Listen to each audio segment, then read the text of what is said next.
Hello, fellow true crimers. Back at it again with a new video. Definitely like, comment, and subscribe. Today, we will be speaking about the case in Merced County. Just to begin, we're going to speak about Christine McFadden. She was a veterinarian in Merced, CA, and she founded the Thriving Valley Animal Hospital with the philosophy, love dispensed here. That's cute. Her first marriage was to a man that was also a veterinarian named Dr. Thomas Willis. He was in Bakersfield, CA. The couple had 3 beautiful children by the names of Melanie, Stuart, and Stanley Willis. It was hinted in that particular marriage that there may have been some physical abuse, and they later divorced and remarried. Well, they later divorced, and Christine remarried John Hogan in late 1995.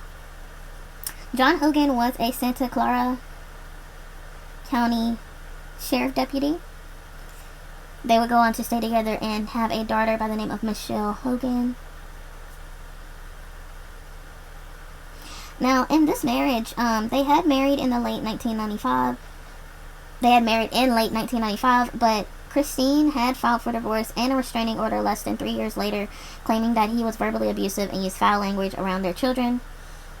According to the papers filed in the family law court, she was saying that my husband has a very bad temper, and when he gets angry, he explodes.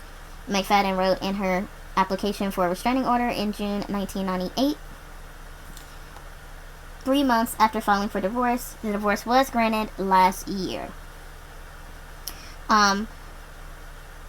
Also, it's showing that some of the friends of her older children said that he was extremely moody, and they said he did not have a close relationship with his stepchildren, but doted on his own little daughter.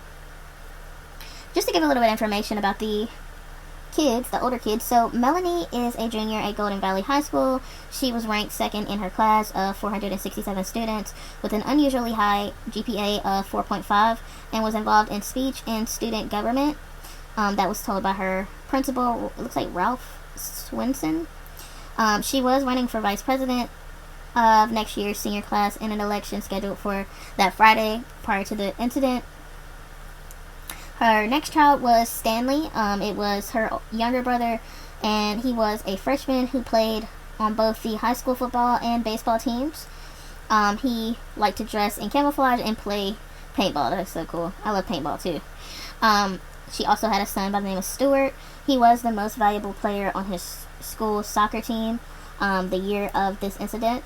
It also shows that he enjoyed and dabbled in acting, and the week prior to this incident, he played as the knight in a school dinner show. So the last person would be little Michelle. She's so cute. But she was said to spend her afternoons at her mother's veterinary office pretending to care for 6 stuffed animals. How cute is that? Also, people were saying that all of the children loved her, and she always wore bows in her hair, which is so cute. Now, I'm going to get into the incident.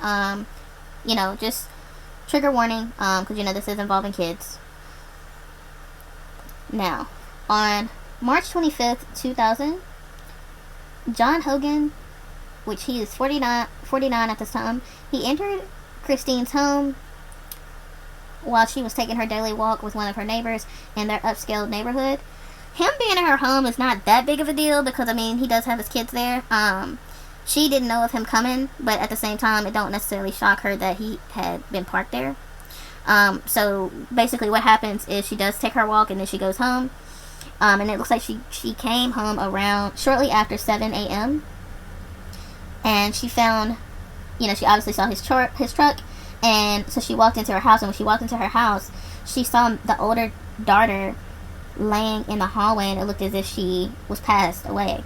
And so she ran to the neighbor's house that she had just went on a walk with, and they called the police, and basically within minutes the police came and they found all of her children, Stanley, Stuart, and Melanie, all passed away with a gunshot wound to their head. It looks like the sons received those injuries in bed, and I guess the older sister had been, I guess she had seen him when he had walked into the home Also, sadly, they found Mr. Hogan, the one that had done all of this. They found him in the master bedroom with the daughter Michelle, and he had unalived both of them. And she was like laying in his lap. Basically, is what they're showing. Now, also something else just to keep in mind. They say that there was a letter that he left in the bathroom that relates to his unhappiness over the divorce and his inability to reconcile with Christine.